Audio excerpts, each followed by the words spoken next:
In this video, I'm going to solve the 2017 Civil Services General Studies Paper 1. The whole idea of this video is to give you a sense of my perspective while looking at a problem and how my brain wanders in thinking for a solution. Anyways, I have a lot to talk about, so let's jump into it. So what I'm going to do is I have actually gone through this paper and segregated the questions based on subjects. So I'm going to first cover the geography related questions, likewise we'll go to the next one. I have Sete with me, so the first question in geography is, I'll not go through the question, you pause and read, I'll begin with the explanation. So in this question we are looking for that spot which acts like a good link between the Eastern Ghats and the Western Ghats. So the first thing before we explore the options, we need to first think of it this way. Eastern and Western Ghats, if they have to come to a point where they have to be linked, then it has to be somewhere in the lower portion of the Indian subcontinent. So at the lower portion we have two states, that is Kerala and Tamil Nadu, and a little bit of Karnataka as well, because in that spot we have the Nilgiris. Okay, so now let's look at the options and take out the unnecessary ones. So I'm going to first focus on Nallamala forest because I know that this forest exists in Andhra Pradesh, and Andhra Pradesh is a little far away from the Western Ghats. And if you want to think of it this way, then this is also the forest where the former Chief Minister of Andhra Pradesh, Rajashekar Reddy, died in a helicopter crash. So Nallamala forest cannot be part of this question, therefore we just strike it out. Now we are left with A, C and D. Now if you look at Nagarhole National Park, Nagarhole National Park exists in Karnataka, okay, because of the name, because the name Nagarhole is not a Tamil name and a Keralite name. So this has to exist in Karnataka. Now Karnataka is totally leaning towards Western Ghats, so we're going to take that out from the option as well. And now we are only left with option A and D. Now moments back I told you about Nilgiris, right? So this Nilgiri mountain, it forms this unique place where three states come into contact, which is Karnataka, Kerala and Tamil Nadu. Now here we have an option called Seshachalam Biosphere Reserve. Now you have heard about Nilgiris Biosphere Reserve, right? It's a very famous one. I'm thinking that two biosphere reserve cannot exist close to each other because the term biosphere itself is such a broad term in which national parks and sanctuaries exist. Okay, so with that logic I'm going to strike option D and I'm left with A. So it has to be Satyamangalam Tiger Reserve. We go to the second question now. Again, pause the video and read. Alright, in this question they are asking for a place, more specifically a beach that has a shoreline which is few kilometers wide, and the water from the sea comes to the shore twice in a day. First thing to notice is the word kilometers. Clearly they mean at least more than 1 kilometer. We don't know exactly how much, but more than 1 kilometer. Now you can imagine the distance 1 kilometer. It's not that difficult. So we have to look for a beach that is a coastal region in India which has a land portion that extends more than 1 kilometer into the sea. Clearly the continental shelf has to be much wider. Now we have read in NCERT book, I don't exactly remember which class, but we have read that the continental shelf on the eastern side is much wider than the western side. That's why we have more seaports in west coast compared to east coast, because it's very difficult to make a port when the water is shallow. And the land is also lower on the eastern side compared to the western side. That's why many rivers go into the Bay of Bengal. So clearly we need to find the place in the eastern coastal region, that is states like Odisha, Andhra Pradesh and Tamil Nadu. Now if you remember, when Indian subcontinent got split from Gondwana land and then got merged with the Eurasian plate, that's how Himalayas were born. If you have ever looked at the picture, there was a lot of land portion on the southwestern side of the Indian subcontinent, which eventually got submerged, few broke apart. And also try to think, near Odisha region, there are few islands very nearby. If you have ever traveled in the East Coast Express, and then Navy also does a lot of missile testing in this region. So clearly our analysis has brought the region near Odisha. So this beach has to be somewhere in Odisha. Now let's remove the unnecessary options. I would first look at the option B and D.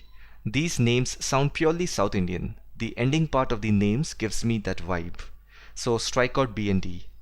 Now option A and B, I have no clue where they are, and that's the whole point of this analysis. Assume you don't know the place, even if you know it.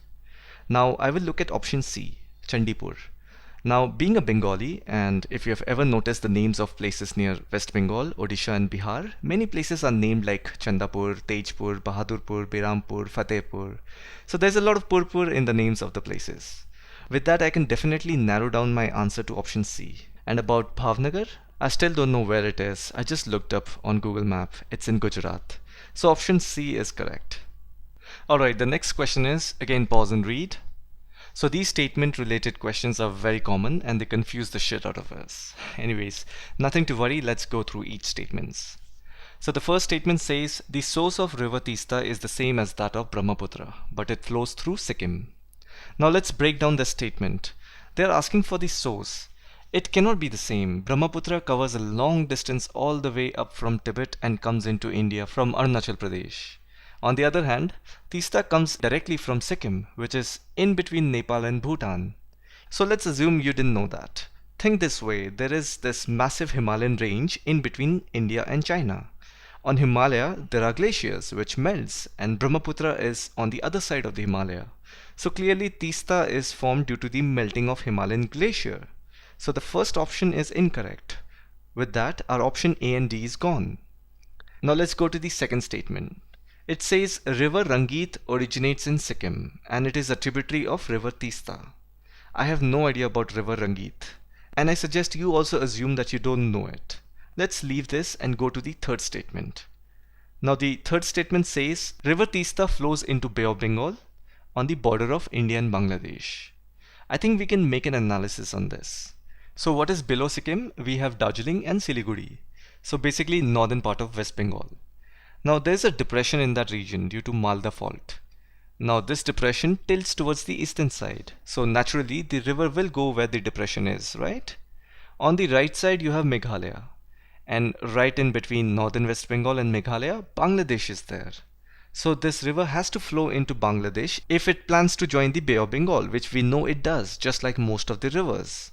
So this statement is incorrect. It's not in the border, it's in Bangladesh. With this, option C goes out and we are left with option B. The next question is, again pause and read. In this they are asking how many states we have to pass through if we were to travel from Kohima to Kottayam by road.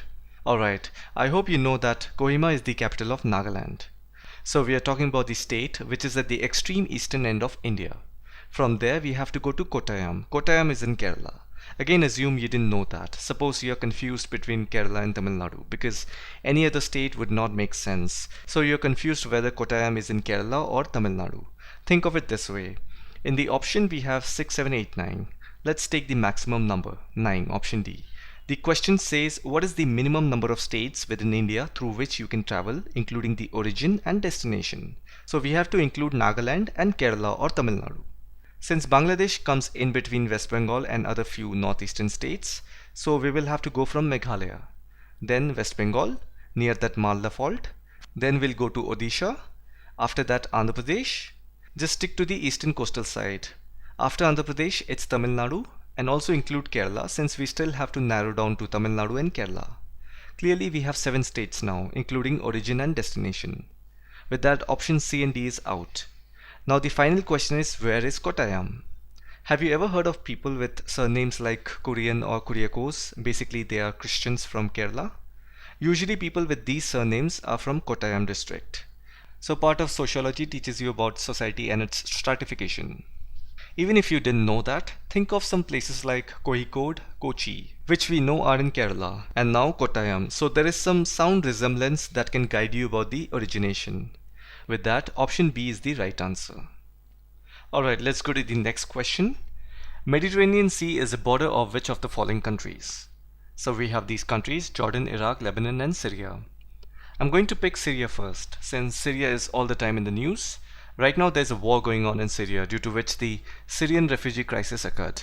You know a lot of people from Syria have left their country in boats seeking citizenship in European countries. You must have also seen the famous picture of Syrian boy who drowned in Mediterranean Sea and later his body was found on a beach. Clearly with this information we can say that Syria shares its border with Mediterranean Sea. With that option A and B is gone. Now Jordan is a landlocked country because Israel stops it from sharing Mediterranean Sea. With that option D is gone. Let's assume you didn't know about Jordan, but it is easy to think that Iran and Iraq are neighbors. Now we know that Syria is next to water, then Israel is next to water, and on top Turkey is next to water since Istanbul connects Mediterranean Sea with Caspian Sea. So with this information, how else Iraq can touch Mediterranean Sea? With that option A and D is gone. You are left with option C. Let's go to the next question. Again pause and read the statements. I'll take the second statement first. It says Western Ghats are spread over 5 states only. Now, this is not true. Let's count the states from down. We have Tamil Nadu, Kerala, Karnataka, Goa, then Maharashtra, and finally Gujarat.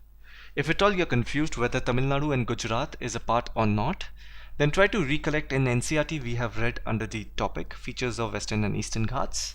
In that, Western Ghats has been divided into 3 parts. Coastal plains of Gujarat, then we have Konkan coast, it covers the coast from south of Gujarat to Goa, and last one is Malabar coast, it covers the coast from south of Goa to Kanyakumari. So clearly we have 6 states for Western Ghats. Moments back we had a question where they were asking for a point, that is a link between Western Ghats and Eastern Ghats, and we found the answer to be in Tamil Nadu. That means Western Ghats does extend up to Tamil Nadu. With that, option A and C is gone. Now let's see the first statement. In India, the Himalayas are spread over 5 states only. Now this statement is also not true. At first it may look right, but it is not. So let's count. We have Jammu and Kashmir, Himachal Pradesh, Uttarakhand, Sikkim, Arunachal Pradesh. But then if you see the Purvanchal hills in the northeastern states of Nagaland, Manipur and Mizoram, these mountain ranges are part of Eastern Himalayas. With this, it's clear that Himalaya is not limited to 5 states. And option D is gone now. We are left with option B, and that's the answer. And the third statement, Pulicat Lake is spread over 2 states only. This statement is absolutely true. It is spread in the state of Andhra Pradesh and Tamil Nadu. We go to the next question. If you want to see gharials in their natural habitat, which one of the following is the best place to visit?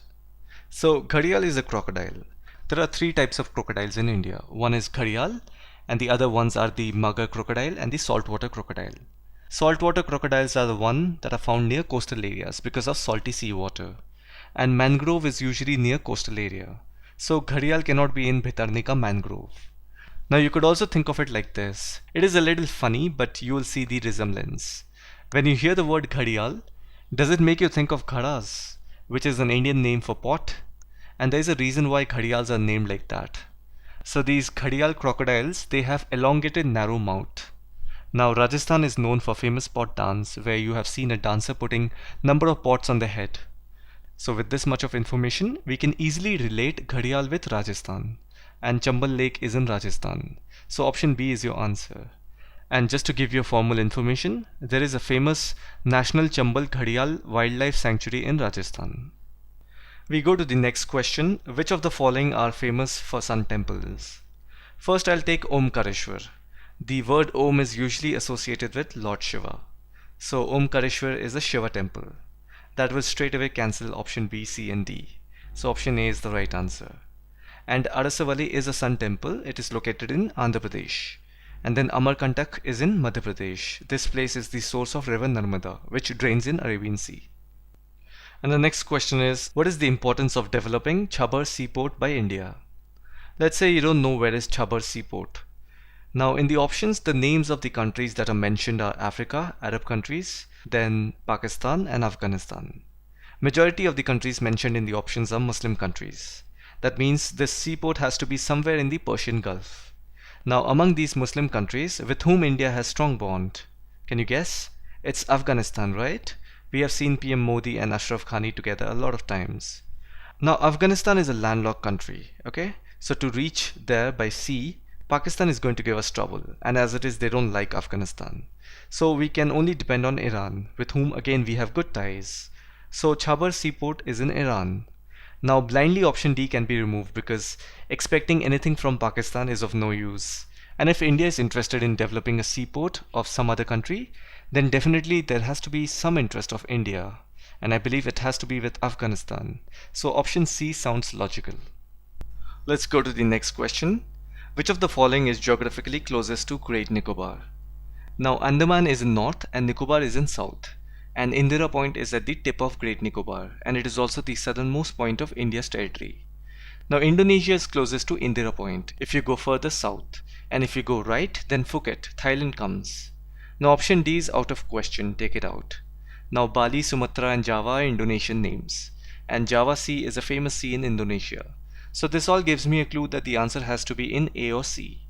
Now if you remember the 2004 tsunami that was generated due to the earthquake that took place in Sumatra Island, I mean, Sumatra was the epicenter of the earthquake, and the effect came directly to India, hitting the Great Nicobar Island first.